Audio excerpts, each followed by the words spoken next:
Good day, everyone. I am Chaiyryl Calago from College of Agriculture, major in agronomy, third year college. Today, I will going to discuss about the markets and government in a modern economy. First is, what is market? A market, it is a mechanism through which buyers and sellers interact to set prices and exchange goods. In a market system, everything has a price, which in the value of the goods in terms of money. Prices coordinate the decision of producers and consumer in a market. Higher prices tend to reduce consumer purchases and encourage production. Lower prices encourage consumption and discourage production. Prices are the balance wheel of the market mechanism. And market equilibrium. Market equilibrium represent a balance all the different buyers and sellers. And let's proceed to how markets solve the three economic problems.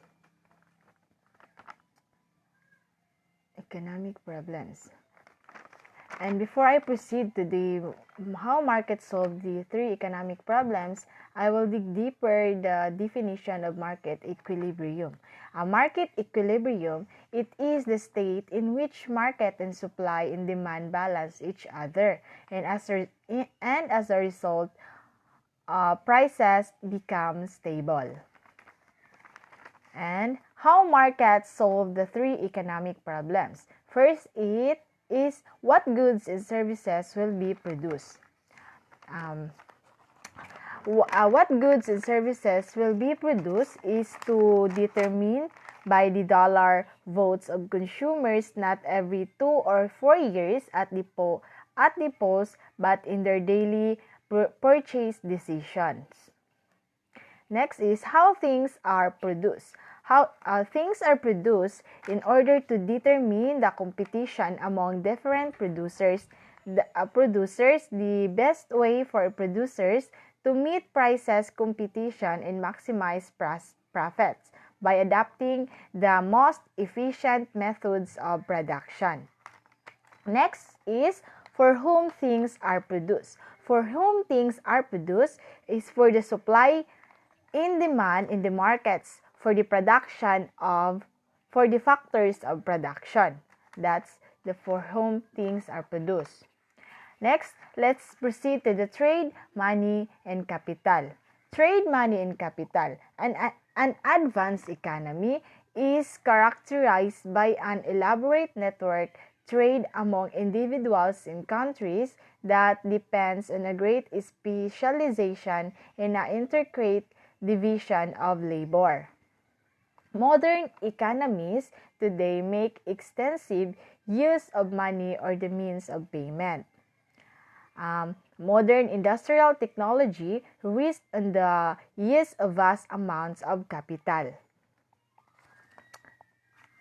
Trade is specialization and division of labor. Advanced economies engage in specialization and division of labor, which increase the productivity of the resources.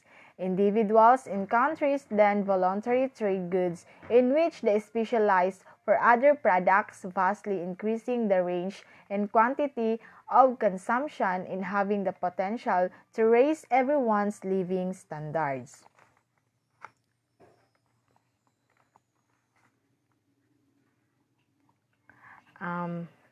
Money, the lubricant of exchange.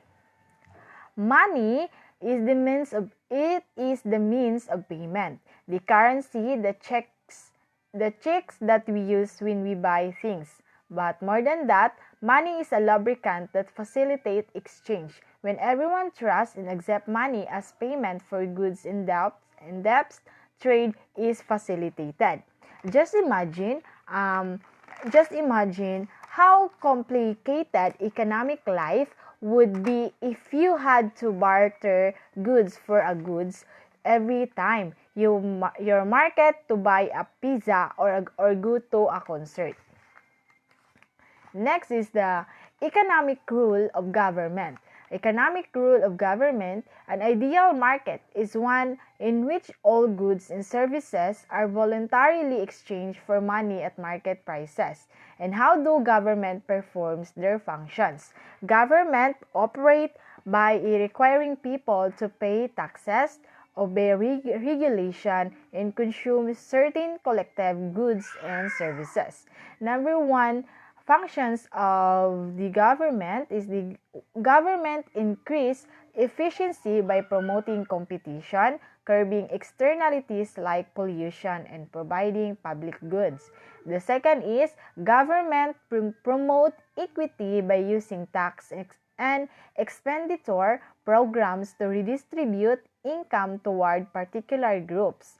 The third is government foster macroeconomic stability and growth, reducing unemployment and inflation while encouraging economic growth through fiscal policy and monetary regulation. The imperfect competition. Imperfect competition, it occurs when a buyer or seller can affect a goods price, while the externalities occur when firms or people impose cost or benefit on other outside the marketplace.